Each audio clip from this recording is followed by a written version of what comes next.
Volodymyr Zelensky is set to meet the US Vice President at the Munich Security Conference by the end of the week in what is expected to bring, for the first time, some sense of clarity over how Washington sees the end of the war in Ukraine. Expectations in Kyiv are both very high and very cautious. Could Ukraine be forced into territorial concessions?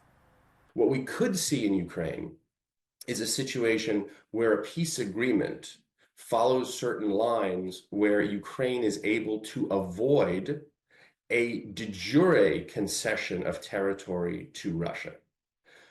In a de facto sense, it's going to be very hard for Ukraine to physically reclaim that territory under the present circumstances.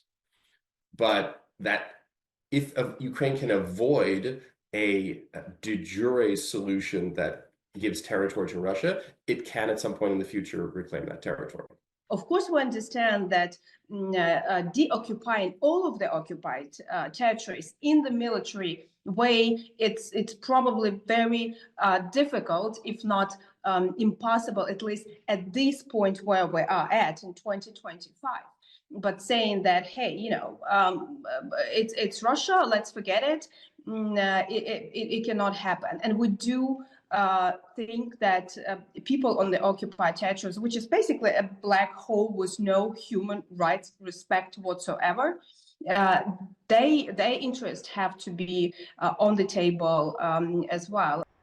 Kravchuk says any deal would also need to guarantee that Russia would not come back in a few years after regrouping and preparing better, especially given Ukraine's bitter experience with the so-called Minsk agreements after Russia's first invasion in 2014.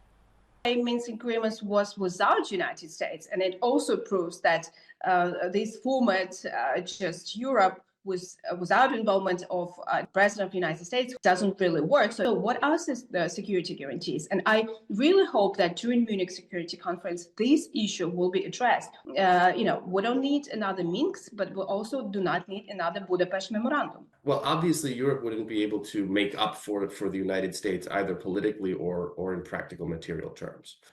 The new administration, I think, has understood the importance of Ukraine and the importance of maintaining a coherent approach with Europe.